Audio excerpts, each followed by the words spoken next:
I'm Dom Nicholls, and this is Ukraine, the latest.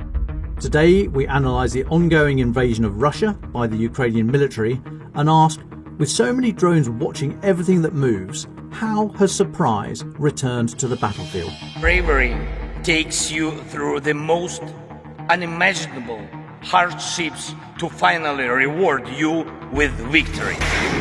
The first duty of my government is security and defence, to make clear our unshakable support of NATO and with our allies towards Ukraine. Kyiv stands strong. Nobody's going to break us. We're strong. We're Ukrainians. It's Thursday, the 8th of August, 2 years and 171 days since the full-scale invasion began. Today I'm joined by Assistant Common Editor Francis Dearnley and former tank regiment commander and chemical biological weapons expert Hamish de Bretton-Gordon. I started with the latest news from Ukraine and Russia. Ukraine's advance into Russia is continuing. So just to dial in on the geography, because we're going to be talking about this for quite some time, I think. We are now in the northeast corner of Ukraine. There's the city of Sumy in that area. We are northeast of Sumy, up on the border region and just beyond it. We're about 250 kilometres east of Kyiv, about 100 kilometres northwest of Kharkiv. And this area of fighting, this push by Ukraine across the border into Russia, is about 150 kilometres northwest along the border from where that Russian lodgement is, just north of Kharkiv. This whole area, the fighting, this invasion of Russia, is about 400 kilometres northwest of the Donbass. I'm going to talk about that a little bit later. It's a separate operational area. I don't think the two are having that much impact on each other, if at all, at the moment. But I'll talk about that a bit later. So about 400 k's away from the Donbass. There are reports that Ukraine has pushed in, well, the most sensible reports I can see, the most numerous of the sensible, say about 15 kilometres into Russia. I have seen some saying they've got a little bit further. There will undoubtedly be recce elements, reconnaissance elements further forward from the main forces, and there are fires, long-range fires, artillery and what have you, beyond that. But we think the main lodgement, the main incursion, is about 15 kilometres into Russia and about, roughly about the same distance, maybe slightly shorter in width. Now, at least 2 Ukrainian brigades have been identified so far as part of this push. It's the 22nd Mechanised Brigade and the 82nd Air Assault Brigade. That's not giving away any operational security issues. If the Russians don't know by now, because it's all over social media, then more fool them. They are both considered to be pretty good formations. They are experienced. They're not brand new. They're not just been bolted together, built from scratch with Western equipment. They have been using some Western donated equipment. We've seen US Stryker and Bradley infantry fighting vehicles. There are German Marder infantry fighting vehicles inside Russia now. It's a full mechanised force. It's not on foot or in armoured personnel carriers, battle taxis, as they're sometimes known. These are fighting vehicles that you'd use in a mechanised assault. Tanks also have been reported. I've not seen which variants they are now. There seem to be 2 axes of advance. So from this the Sumy border area, one axis of advance seems to be going due north towards the town of Koronovo. That's about 20 k's across the border, about 40 k's ish due north of Sumy city itself. The other axis seems to be directly to the east, or sort of east-northeast, towards the Russian town of Sudza. Has about 5,000 people. It's located within 10 k's of the border. I'm not sure that those 2 brigades, the 22nd and the 82nd, are taking one axis each, or if they are sort of task organised together on both axes. Now, geolocated footage from the Institute for the Study of War, the US-based think tank, shows that Ukrainian armoured vehicles have advanced at least 10 k's from the international border. That's where they've been sighted, and there are obviously reports further on from that, reports on social media. But geolocated footage shows them 10 k's in. As I say, they're likely to be further with reconnaissance elements well ahead of that. Ukraine seems to be working on the sort of Western doctrine of recce pull, i.e. the reconnaissance units, which are generally lighter in terms of the armaments they've got, but also lighter in terms of the armour they're using, so can't put up with as much of a punch as the main forces can, but hence are faster, generally a bit smaller, easier to hide. They'll be looking for gaps, and then the main force should be pulled through into those gaps to exploit success rather than reinforce failure. Now, the ISW are saying Ukrainian forces have penetrated at least 2 Russian defensive lines and a stronghold. That's interesting in the context of the defensive lines that we saw down south, the Surovikin line, the minefields and all the rest of it that proved so costly and difficult to penetrate, or impossible to penetrate in the counter-offensive last year. Now, Russian sources are saying Ukraine is trying to advance along the Sudza-Koronovo highway. So the 2 towns I mentioned, that the main road running between them and obviously continuing on. But that highway runs roughly northwest-southeast, which sort of mirrors where the border is in this part, although it does wobble around a bit. A prominent Kremlin-affiliated mill blogger said last night that Ukrainian forces are now fighting on the outskirts of both towns, and I have seen reports that Ukraine are through Sudza.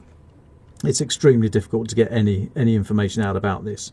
Now, the Sudza gas distribution station is in Ukrainian hands. There is talk, you'll find it on social media, that the Kursk nuclear power plant, that suggestion that might be another objective. That is 40 kilometres away, so probably not an immediate objective, if one at all. If everything's going brilliantly, then that's an additional objective, but it doesn't seem to be so far. And of course, you've got to ask, well, what would they do if they got there anyway? A number of Russian prisoners of war have been taken, both conscripts and contract soldiers. This is according to the Konotchu 90 project. This was launched in January this year by Ukraine's military intelligence agency for relatives of Russian military personnel captured in Ukraine. It's that program about putting them in touch and getting their people home. It obviously helps for the propaganda purposes, for the narrative, and it also helps for the when it comes to prisoner exchanges and what have you.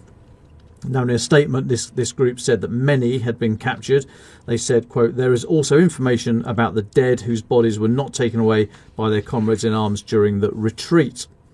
There are images across social media purporting to show a very small number of Ukrainian forces. Things I've seen show only about 4 or 5, although the area of view taken from is clearly a drone is quite small, but it looks to be about a number 4 or 5 Ukrainian soldiers, with at least 40, we are led to expect to be Russian soldiers, captured and lying on the floor. They're not dead. The film I've seen, they're all standing up and then they're told to lie down, hands on their head, that kind of thing. I've counted them up, at least 40. Now, there are difficulties in extracting prisoners of war, the logistic lines, getting them back to Ukraine, but they will be useful in any future prisoner exchanges. Commenting on this, on the invasion, former Australian General Mick Ryan, we've had him on the pod before, very good chap to follow and read on his Substack as well.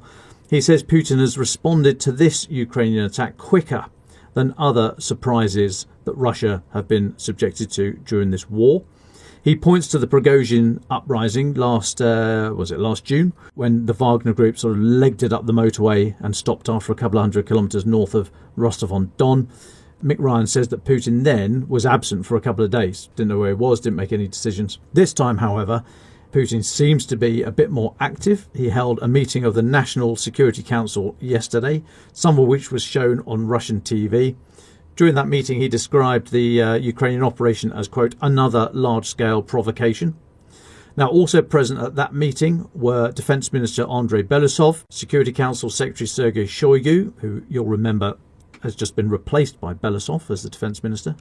Also there was the FSB Director Alexander Bortnikov and Russia's Chief of the General Staff, General Valery Gerasimov. Gerasimov said the Ukrainian advance had been stopped. Everything was under control. There were loads of Ukrainian casualties, loads of knocked out vehicles. That's to be expected, although, we've got to say we can't verify either way as to whether or not Gerasimov's telling the truth, but I'm not seeing anything to back that up. There are mixed messages coming from Russia. They are keen, they're in a bit of a quandary, right? They're keen to use this incursion as evidence of Ukrainian aggression, but of course they don't want to admit that their forces have been overrun. The border was wiped out. They don't want to create panic in the population, give the idea that Ukraine is at all able to put up any resistance or carry out offensive operations. So they don't really know how to handle it. The Russian MOD, the Russian Ministry of Defense, edited a post that they put out initially on Tuesday when the news was first coming through about the invasion. At that time, they'd said, it's just a sabotage and reconnaissance action, and then the Ukrainian forces had retreated. That's clearly not now. They can't stick to that line anymore, so Russia MOD have had to adjust that tweet. But they've really not got their narrative together about how to respond to this. Kursk Oblast acting head, Alexei Smirnov, so the Russian Oblast regional head, he said the situation is under Putin's personal control. That's not going to win him any promotion prizes if the situation gets worse, I would venture. But he stated that several thousand Kursk Oblast civilians have already been evacuated from the area. That's doing the rounds on social media. You know, it's too strong to say that there's panic breaking out, but of course that's not playing well at all. As you might expect, there's no official word yet from Kyiv. President Zelensky said in his evening address last night that he'd spoken to the Commander-in-Chief of Ukraine's armed forces, Alexander Syrsky. He said, quote, the details would follow later. General Bogdanov, the head of Ukraine's military intelligence agency, he's been very tight-lipped, as usual. He was speaking to an economic forum, I think, today in Kyiv, and he was talking about operations down south, down on the spit of land in Kherson Oblast that we talked about yesterday. So he's saying anything except what's going on up north, which is not bad for keeping operational security, and also keeps everyone guessing.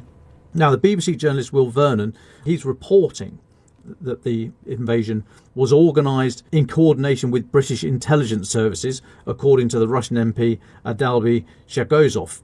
Now, Mr. Shagozov said, Britain took part in all these raids, and as evidence for this, he said, people could hear English being spoken. So, they really haven't got their narrative sorted out yet. For me, just to wrap this section up, there is still no clear idea. I have no clear idea of what the objective is. It could be, as we suggested yesterday, a morale boost for the Ukrainian armed forces and for their personnel and on the international stage. It could be an effort to seize personnel and ground before any potential future negotiations or as prisoner swaps. It could be an effort to disrupt Russia's ground line of communication, the road, and more importantly, the rail network in this area, the rail line that runs kind of just behind the towns that have been taken into northern Ukraine. It might be an effort to disrupt that, but we don't know yet. I don't think anybody knows yet outside of the higher echelons of Ukraine's armed forces. So just be careful of people suggesting they know exactly what's going on. Now, briefly elsewhere, last night Russia launched 2 Iskander-M ballistic missiles, 2 Kh-59 guided air-launched missiles, and 4 Shahed-type attack drones against Ukraine. Both Kh-59s and all 4 drones were successfully intercepted, Ukraine's Air Force said. There were a small number of casualties in Donetsk, Sumy and Dnipropetrovsk oblasts. Chernihiv, Kharkiv, Kirovrad, Luhansk, Mykolaiv and Zaporizhia oblasts also came under attack, but no casualties reported there. Sumy Governor Volodymyr Archuk said on TV yesterday that his oblast, this morning said on TV, his oblast has never seen such a number of airstrikes per day as it did yesterday, calling the number of attacks unprecedented. A brother and a sister, the girl aged 6, were killed in a schoolyard, Archuk said, with 2 others injured. That was after a glide bomb strike in the region. Sumy Oblast authorities announced mandatory evacuations of 6,000 residents yesterday. And then down into the Donbass, Russia's continued efforts in the vicinity of Toretsk, but no confirmed advances there. They've pushed slightly forward to the southwest of Donetsk city, but also Ukraine has retaken some land south of Chasiv Yar. Essentially, there's no big changes to the tempo of operations in the Donbass as a result of the Kursk invasion, although given the distances involved, like I say, about 400 kilometres between the 2 areas, it's unlikely either will really impact the other unless there are very, very significant changes to the disposition of forces and the location of the front lines. I think these are 2 very separate, for now, very separate operational level actions. And just very, very briefly, when I talk about operational level, at the most basic, you have sort of tactical actions. Those are the individual movements of personnel and tanks and what have you. Tactics, taking a village, taking a tree line, etc., etc. At the very top, you have strategic stuff about quite where the direction of the war is going to go, which allies have you got lined up. But it's where the military and the political meet. In the middle, you have the operational level. So I think this is 2 operational level actions at the moment. I think you've got the fight in the Donbass. This might peter out, but if it develops into something, you've got this push by Ukraine into Russia in the northeast. And for now, I see them as 2 separate operational level actions. They may well knit together. If not physically, then conceptually, because one might start to impact the other if either side has to move forces from one area to the other. But for now, I think they are separate. I'm going to take a little pause there, come back a bit later. But Francis, what are you looking at, both in regard to this and elsewhere from the diplomatic and political front? Well, thanks, Dom. I think it is worth taking a moment just to reflect further on the political significance of this attack on Kursk, both internally within Ukraine and externally as far as its allies are concerned, remembering Clausewitz's maxim.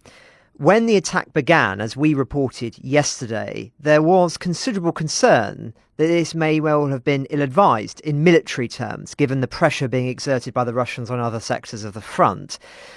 That was the common refrain from military commentators and many journalists who have been stationed at various points around the front in recent weeks.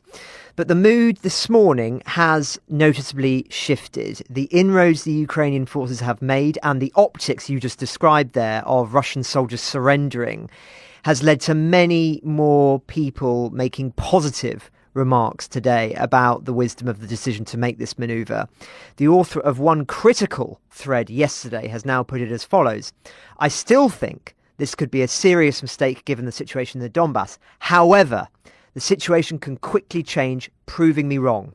Overall, it's unlikely that we are nearing the end of the operation, so my conclusions are early and preliminary. My hope is for a total victory by the AFU forces, allowing me to write a follow-up apology thread acknowledging how far my initial assessment was wrong. So just to give you a sense there of the way in which reassessments are happening very much in real time. Militarily, of course, this could still be a gambit that does not pay off. But politically, in Ukraine itself and as far as Western powers are concerned, this is already arguably a successful operation. The talk about negotiations, of course, is stoked by Russian advances on the front line and the relative lack of Ukrainian progress in that regard.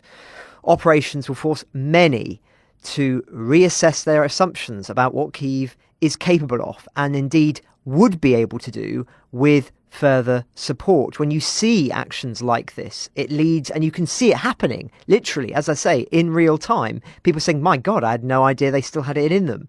That is why this matters. It far transcends military strategy alone.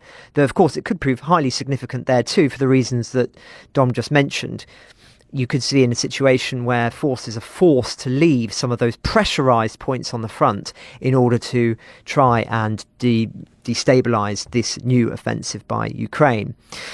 Stories like this, though, attract positive headlines for Kyiv. And whilst it may sound trite in the grand scheme of life and death, that really does matter when one is fighting a war that depends on one maintaining the support of other powers.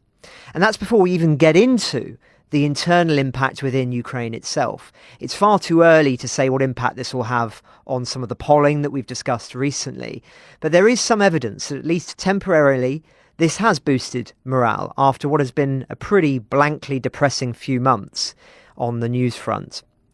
Among that depressing news, of course, are the continuing concerning stories about the state of Ukrainian soldiers in Russian captivity. As I discussed last week following the prisoner swap for journalists and dissidents, we mustn't forget the thousands of prisoners of war that remain in terrible conditions in Russian prisoner of war camps. And just to underline this point, the head of the UN Human Rights Monitoring Mission in Ukraine, Daniel Bell, stated that Russia has tortured 95% of Ukrainian prisoners of war in Russian detention. 95%. She stated in an interview with Dutch TV that Russian authorities torture Ukrainian POWs from their very first interrogations, and that it is characterised, the process therein. Torturing Ukrainian POWs is, she said, widespread and systematic. And that would tally with what we've reported and heard from various sources for many, many months, indeed years now. And for the most lucid account of Russian torture, I would point listeners to the episode we did where we interviewed ex-soldier Shaun Pinner, and we'll add a link in the description to that remarkable testimony of him. And just to underline further that despite the events of last week, suppression within Russia itself does continue at pace.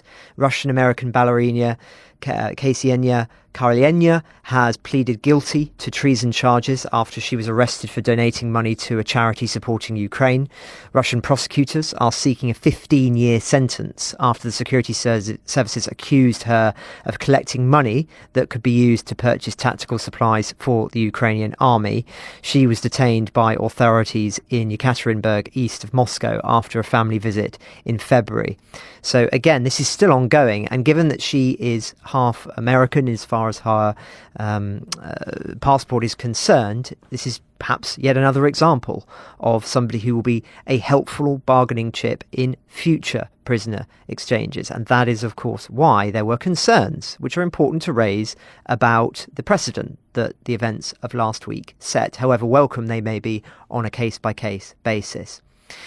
In other news, John, just before we wrap up on this section, another quick update from Estonia, where the government is beefing up checks at the Russian border to tighten sanctions. The Estonians emphasise that this is being done to prevent the entry of sanctioned goods into Russia.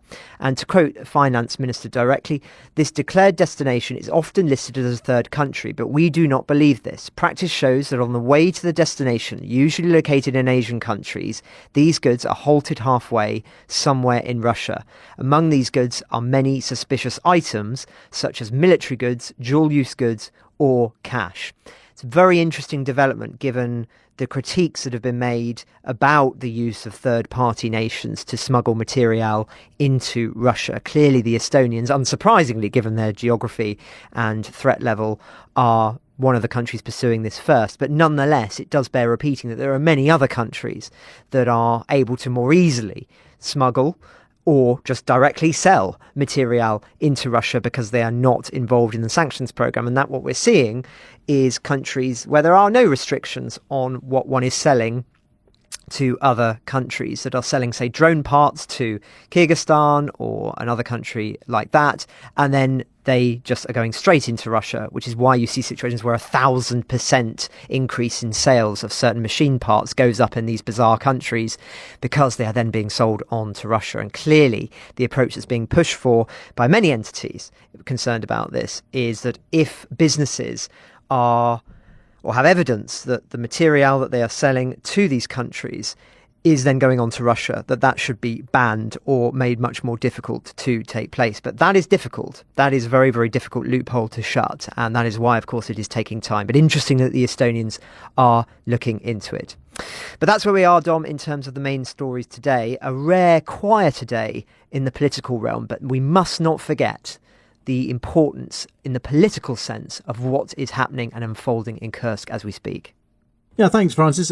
As you were talking there about that report from the UN about the torture inflicted upon Ukrainian prisoners of war, I just made a note that in my military experience, I was a trained interrogator, and torture is just not only is it abhorrent on a human level, it just doesn't work, because all they do, the person subjected to torture, they'll just tell you whatever they think you want to hear to make it stop. So it's utterly unreliable. There's no point in doing it whatsoever. Now, what we would do is a process called conditioning, whereby you control everything. You control the environment. You deprive the prisoner of information. Most importantly, we human beings, we're inquisitive animals. We like to know what's going on. We like to know the time. We like to know where we are. We like to know what time I'm going to get fed, all this kind of stuff. So deprive them of information, deprive them of comfort, deprive them of control over themselves and their environment. But you don't. There are basic and sensible human needs that you have to attend to. Now, all that conditioning is there to make the individual want to talk to you, because they generally will have nobody else there in their cell or what have you. So you want them to talk to you. You've got to find the right motivation. If it's their ego, you sort of flatter them by saying, well, of course, you'd know all the plans because you're so important, all that kind of stuff. Or fear, you shout at them, and some people say, oh, no, stop shouting at me. But you don't lay hands on them. You don't torture them. That is just utterly abhorrent. It doesn't work. And yeah, I mean that's been unfortunately proven time and time again. So quite why it's happening still speaks more of the individual and the system than any kind of military necessity whatsoever. But Francis, before we move on to Hamish, I've got a question for you, if I may. Mick Ryan was talking, or I mentioned Mick Ryan earlier on, comparing what's happening now with the Prigozhin dash, the mutiny, the Wagner mutiny, when they last June when they were heading up the motorway from Rostov towards Moscow. Now that met with little to no resistance, or it met very little resistance. It certainly wasn't stopped by Russian forces. It only stopped when Prigozhin decided to call it a day. How much of a risk do you think there is now for Putin if the Ukrainians don't decide to call it a day in the next few days or next week? They rampage for as far and wide as they wish to, and just keep going. And then, if and when they eventually, I'm not saying they will do, but if they do decide to withdraw in good order back to Ukraine and show through social media and video and what have you that it was their decision, how much of a risk is that for Putin? Well, I think we need to be careful on making too many comparisons between what's going on in Kursk and Prigozhin, just purely in the sense of the political significance, because, of course, the real value of Prigozhin's mutiny, as far as the Ukrainian cause was concerned, was the fact that it was evidence of internal strife, and indeed extremely serious internal strife.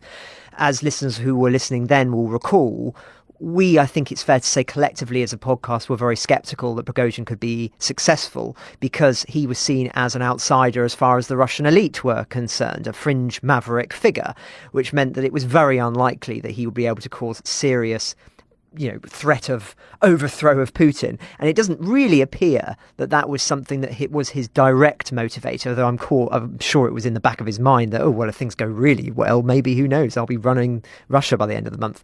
But anyway, so I think that was the real value of that event in historical terms, as opposed to the military elements of, the fact of how far they got towards Moscow. I think the geography of Moscow, though, was very relevant to this too. It's hugely significant when you have forces rampaging that close to the capital. As we've talked about on the podcast many times before, we mustn't forget the significance strategically of Moscow and Petersburg in Russia. It's very different than a lot of other countries where, of course, any territory is disastrous for an enemy force to control or have influence over. In Russia, it's unbalanced. If you control or are causing disruption in Moscow and St. Petersburg, then the real regime itself is imperiled. And that has been proven the case for numerous examples of Russian history, all the way back to the 19th century, let alone the 20th and what we saw going on with the February and October revolutions and beyond. So I just draw attention to that it is interesting to think about the political ramifications of this, but I would say that the political value of Prigozhin was totally different than what's going on in Kursk, which at the end of the day is a foreign force in Russia. Nonetheless, all of that said, I think there is value in talking about how damaging the optics are by having a force that is effectively able to do what it likes on your territory. And that is similar to what Prigozhin was able to show up for Russia. I think what really shocked people with the Prigozhin mutiny, and of course we were following it live and even did a special podcast as it was unfolding, was how far they were able to get without any resistance, really. And part of that possibly was because the Russian armed forces weren't really sure what to do. Part of it may have been because they secretly, many elements were sympathetic. We have rumours, of course, that within the Russian state, there were some who were sympathetic to what Prigozhin was doing and may indeed have turned something of a blind eye and not immediately sought to shut down this mutiny by Prigozhin. But nonetheless, fundamentally, he got pretty far, and this is, as you say, if the Ukrainians continue, it gets worse. What may once just be seen, if it lasts a day or so, as a minor incursion, as we see sometimes happening in Belgorod, becomes something of an actual major issue. And as you were saying earlier on, from Putin's perspective, he's in a real bind here, because on the one hand, he's trying to portray himself as being in a situation where everything is going extremely well militarily, that his negotiating hand is only growing stronger by the day, and that, we were only speaking a matter of days ago about the idea that as the current state of play would appear, it would be that Russia has a stronger hand going into negotiations come November, and that's very, very powerful. All of a sudden, you have incidents like this, and it changes the narrative. And he can't afford to have this becoming a major, major crisis, which is why I think we're going to have to expect there to be some sort of quite sharp response militarily soon. But The challenge is, of course, to your point, is that he will want to try and make something of this to push in propaganda terms that, Ukraine is the aggressor in this war, which of course it isn't, but that will be of power for him. But he can't do that without showing up the weaknesses of Russian forces. So it's a really challenging situation in propaganda terms. And I don't envy those who are trying to come up with narratives around this in the Kremlin because, on the one hand, there are strengths, but on many others, there are huge weaknesses. So it's a bit of a conundrum, Dom, really. And I think we should just urge caution. It is very early days. I wouldn't be surprised if there were some sort of orderly withdrawal by the Ukrainians because this was mainly designed for morale purposes or indeed to potentially draw resources away from some of the pressured front lines. And yet at the same time, who knows? We do not know the operational strategy that's in place here. And if they do continue, then I think we can expect this, what may once at the moment be considering a minor crisis, to become a fully fledged one, which will require a total reassessment of the narratives that have been being discussed most openly in Western capitals now for many, many months due to the stress that the Ukrainian forces are under. And that shift in narrative could be very significant in terms of the events that we're leading towards in November and beyond. So one to continue monitoring very closely indeed. Thanks, Francis. Right, that's enough of the conceptual element of fighting power. Let's get back down to the physical. Hamish, delighted to have you back on the pod. Hamish to Bretton-Gordon. Last time I saw you, we were arm in arm admiring your lovely camouflage jacket at the bar of the Chalk Valley Festival. I think we would have been described as tired and emotional. Chalk Valley Festival, by the way, folks, absolutely fantastic. Do go next year. I highly recommend it. Hamish, I'll be keen on your thoughts on what you think is happening in Kursk at the moment. And Francis and I have used up today's quota of the word narrative, so you're not allowed to use that word. But be keen on your analysis in a moment. But could I start off, please, by I've been thinking about this. This war has introduced much to the battlefield. Drones, persistent surveillance, electronic warfare, blah, blah, blah, lots of innovation. The term transparent battlefield has been introduced as well. But for all the things that have been introduced, we thought that one thing had been removed, and that was the element of surprise. So, Hamish, how important is surprise? How do you think it was achieved here? And how do you go about hiding a multi-brigade effort once that operational surprise is lost? Hamish, welcome back to the pod. Yeah, I mean, this operation is fascinating on so many levels.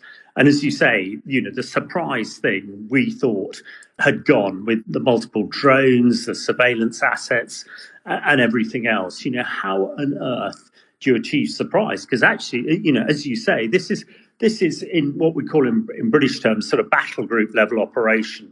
We've got apparently 11 or so tanks, a squadron of tanks, a couple of companies of infantry fighting vehicles, artillery assets, air defence assets, and all the enablers. And one thing we need to talk about are extended lines, because you need to fuel these vehicles, you need to ammo them up, and you need to fuel the soldiers.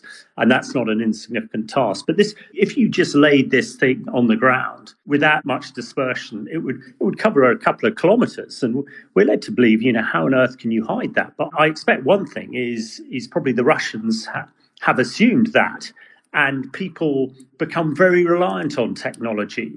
When they've got wall-to-wall drones looking at things, they become lazy. So I think actually, still deception and camouflage is key.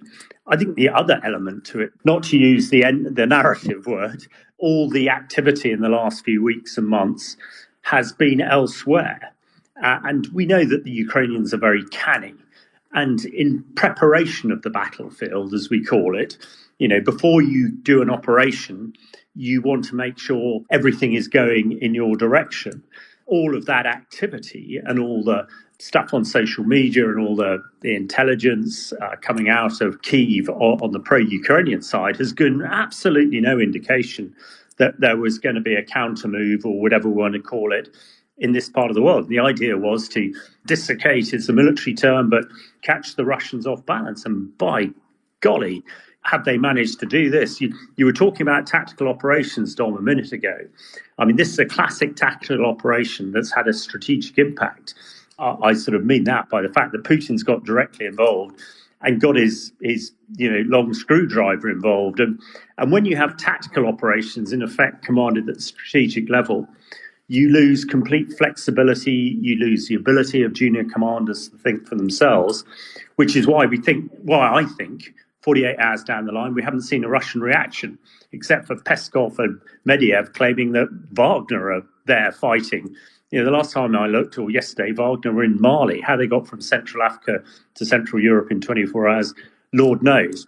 But going back to your point about surprise, absolutely, I think it reinforces, and I was only talking to various people involved in training our young officers, and they had their final exercise the other day, about how key it is that you don't forget the basics of soldiery, that just because you've got drones, you've got deep fires available, precision and all the rest of it, actually the things that have been successful since the year dot, surprise, camouflage, agility, doing the unexpected, still absolutely hold true here.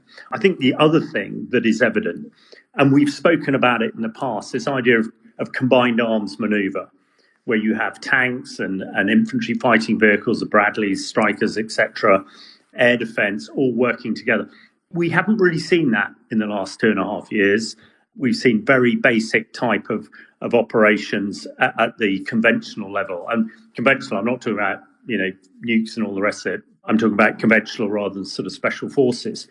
But the ability to, as you said, attack on two lines and make progress shows a level of coordination that we haven't seen. And I am surprised that they've done it. But as you said, the two regular units involved, 22nd Mech and 82 Air Assault, and certainly 82 Air Assault, who I know Jimmy Rushton's been with a lot, are really very well trained and motivated.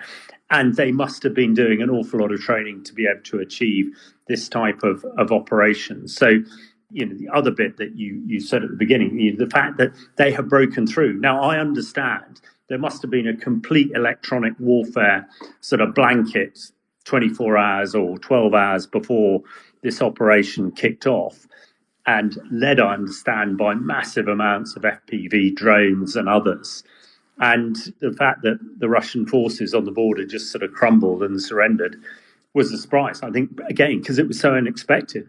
Another classic element to warfare. If you're bold and do the unexpected, particularly against poorly trained and motivated troops, then you can have this impact. So a very long answer to your original piece, Dom. I think all of those young boys and girls who have been trained at the various establishments across the UK, all the basics that they're learning, I hope they realise now quite how important they are, and you just can't rely on jazzy technology to get you through. Some things just don't change.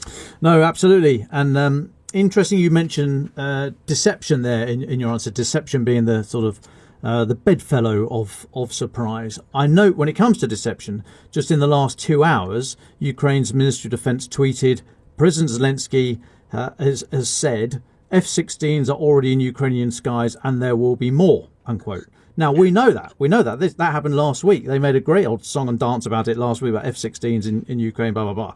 So pushing that line again has got to be linked to this Kursk invasion. What do you think is going on here through the lens of deception? Why is Ukraine pushing this line again that we already know that the F-16s are in country? Well, again, both you and Francis are talking about the psychological operations here.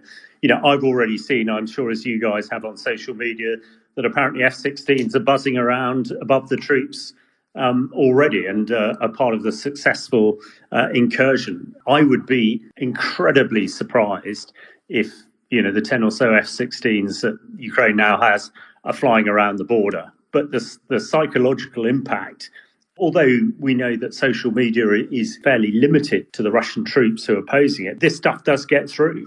And when you have a marked piece of equipment like an F-16 that everybody's built up as being completely invulnerable and a fantastic bit of kit, of course, you want to develop these myths and turn them into reality. I'm not at all surprised that Kyiv are suggesting that F-16s are buzzing around there. And I'm sure, other elements too. I think of the deception and surprise. You mentioned at the beginning, of course, unsurprisingly, the Russians are saying that the Brits are involved here. Well, I take that as a great compliment. You always talk about how our tiny little military needs to get uprated and ready for the 21st century. But if the Russians are saying the only reason that Ukraine is being successful is because of us, then excellent. I'm sure they're not sort of British soldiers on the front line with the Ukrainians, but I would hope NATO intelligence is enabling and helping this type of operation, because of course the Ukrainians must prevail and get into a position where they can sort ceasefire and negotiate from position of strength. And I'm sure there is a lot of other stuff going on at the moment. And going back to our deception and the transparent battlefield, the fact that we really don't know exactly what's going on sort of personifies that too. And the fact that the Russians don't, I find pretty staggering. But it goes back to my point about, if you are controlling the lowest level operations from the highest level of command, i.e. the president, you cannot expect to have any sort of ability for your junior commanders to react with what we call mission command and achieve success. And I'm not at all surprised that the Russians haven't managed to get. I mean, they don't appear to have a mobile reserve, or if they do, it's nowhere near this area, because part of the deception as well, and you guys will have a view on this, all the talk for the last few weeks has been about Crimea. We've all been expecting the bridge to be flattened and for Ukrainian Marines to be landing on Crimea. We couldn't have been, or I couldn't have been sort of further from the truth. So it is a fascinating operation. And it'd be interesting. I expected that force to be withdrawing today, because, I know how much fuel and ammunition you need to support this. Admittedly, they're only 15 kilometres across the border. And a tank will do a couple of 100 kilometres before needing to be refueled. But having said that, you still need to keep those lines open. But the fact that there seems to be so little Russian activity, where is the Russian Air Force, for instance? There are a few videos going around yesterday of some Russian fighters buzzing around. There are a few videos of alleged knocked out Ukrainian vehicles, but nothing that's substantiated. And at the moment, the Ukrainians seem to be pushing on relatively unhindered. Indeed. Now, last one for me, Hamish, if I may. I was delighted to hear last night in my latest Netflix binge. I'm watching Designated Survivor. I'm struggling, to be honest. Friends in the US. If do I need to persevere? Kiefer Sutherland, he's just not. He's not the vampire he once was. So the line in Designated Survivor was amateurs talk tactics, professionals talk logistics. I was delighted to see that come out again. One of my favourites. Now, do you think the logistic difficulties in sustaining a force such as this give any pointers? And you've just alluded to these.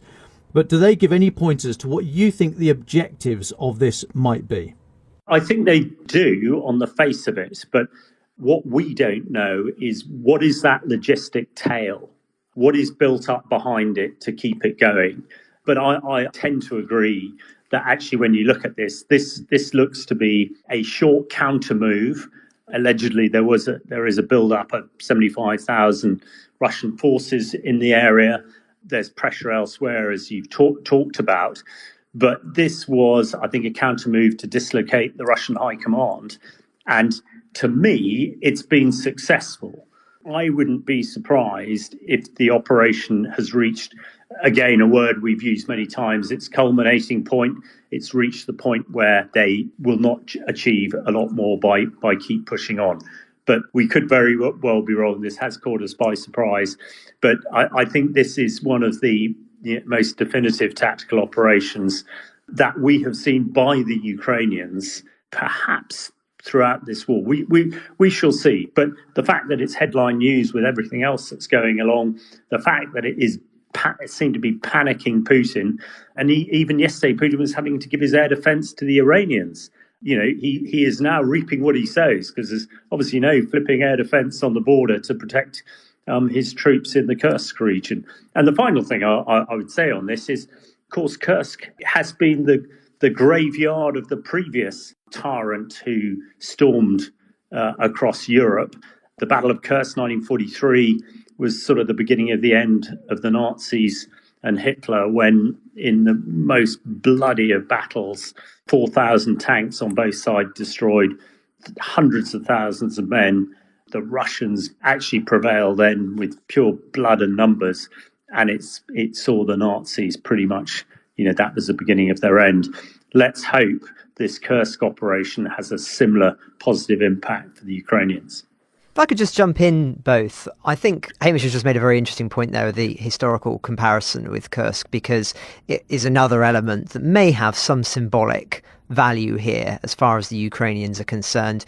It was only a matter of months ago that Putin was talking about the Battle of Kursk very publicly as part of his propaganda campaign, with the usual figures behind him from the war. And so I think, that will be hard to appreciate for many listeners around the world. But for Russians, it's a huge battle, and one that the fact that this is now taking place in that kind of area does cut through.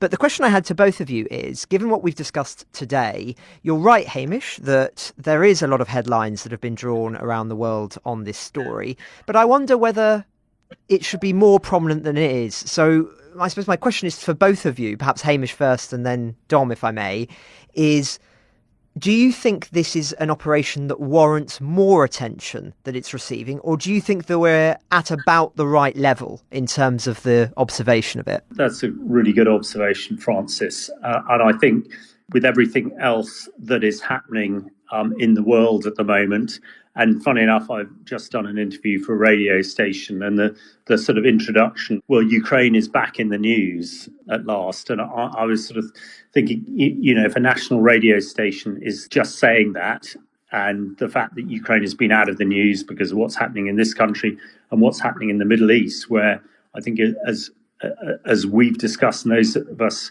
who've looked very closely at it, what happens in Ukraine has the potential to have a greater impact on this country than on virtually anything else that's going on at the moment. It is a timely reminder. And, crikey, the Ukrainians don't need that, and people in Kyiv don't need that. But the rest of the world, as they settle in to look at other things, it's crucial that they don't forget what's happening. The only other thing that we've sort of touched on briefly is the whole sort of WMD issue around this, which again, as I think is a chimera rather than an anathema, but it's a timely reminder, and the reminder shouldn't be required. And let's hope that our new government, with its focus on so many other things, realizes that actually, success of Ukraine is absolutely essential to the security of this country in the next couple of years and decades. I think what's interesting, and you say, have we got the right balance of commentary? I think so. I don't see anyone being too overblown. I note, so you mentioned Tatragami's post today. I thought that was a very, very mature. That sounds so patronising, but it was absolutely the right thing to say, because I was a bit surprised yesterday by how strident Tatragami was with being critical of this incursion. And they've come out today and said, actually, they may have got it wrong and it's too soon to tell. And they look forward to writing an apology. It's like, well, what a refreshing approach to discourse and debate and analysis. So, yet again, there's a site to follow. And as I said yesterday, for those that didn't hear, I was put on to Tatragami by Defence Secretary Ben Wallace when he was in post as Defence Secretary. He said, look, here's someone to follow. Here's where he gets a lot of information from. So, I don't know who the individual is, but I do rate their analysis. And I like that thread of humanity there. I think that's very important. But the three things that I think really come out of this that we can talk about, we can point to, without overblowing it. I think, number one, this advance puts what we're seeing in the Donbass into context. These slow, grinding, incremental advances by Russia, meters a day, hundreds of meters, okay, maybe a kilometre a day, at extreme cost. It just shows what a rubbish way of doing warfare that is.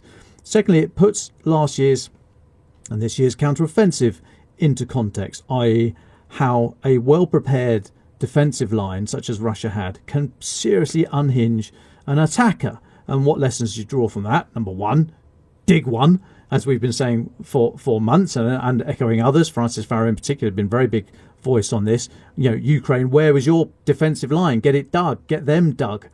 And secondly, if you are faced with that, such an obstacle, bypass it. And maybe this is one of the biggest right hooks of all time. We don't know, but don't go straight into the lion's mouth to go around the sides if you can. So I think it really puts those two in stark relief. And just finally, it shows that Ukraine can do combined arms manoeuvre, albeit at a low level. We think this is brigade size. No, it's no small fry, but it's not core, it's not massive, it's not an army size, but they can do combined arms manoeuvre when not being asked to do the hardest thing a military force can, which is an offensive attack into a pre-prepared defensive position, which was exactly what they were asked to do in the counter-offensive last year. So I've said it before, and I look forward to saying it again.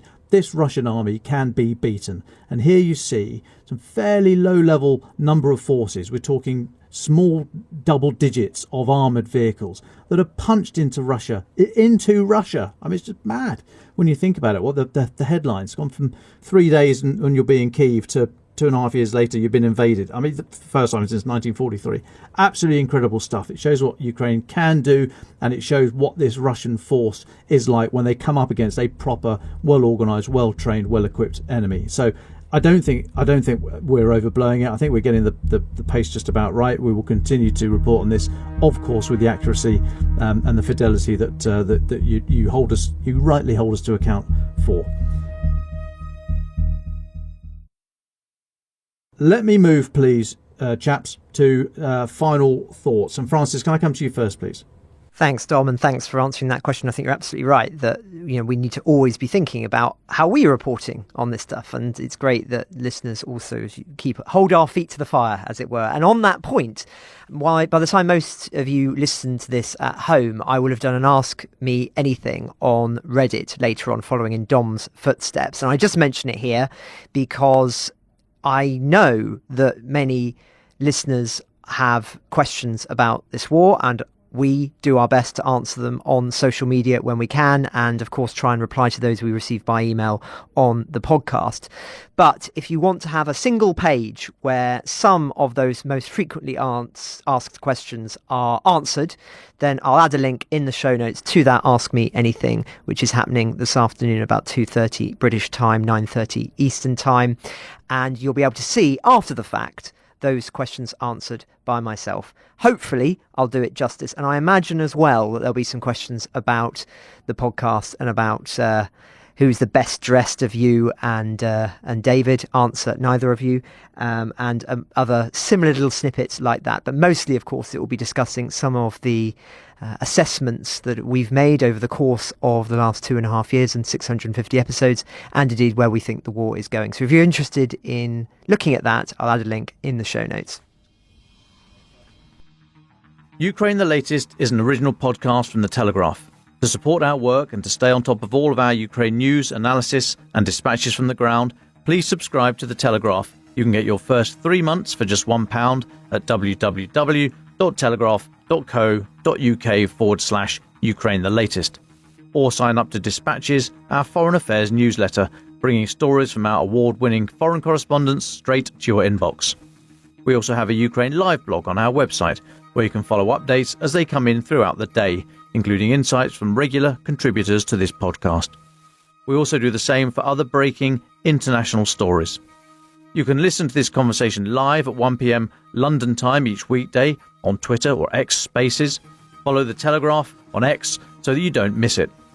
To our listeners on YouTube, please note that due to issues beyond our control, there is sometimes a delay between broadcast and upload, so if you want to hear Ukraine the Latest as soon as it's released, do refer to podcast apps. If you appreciated this podcast, please consider following Ukraine the Latest on your preferred podcast app and leave us a review, as it helps others find the show. Please also share it with those who may not be aware we exist. As the disinformation war ramps up, we are relying on your support more than ever. You can also get in touch directly to ask questions or give comments by emailing ukrainepod@telegraph.co.uk. We do continue to read every message. You can also contact us directly on X. You can find our handles in the description for this episode. As ever, we are especially interested to hear where you are listening from around the world. Ukraine the Latest was today produced by Phil Atkins. Executive producers are David Nicholls and Louisa Wells.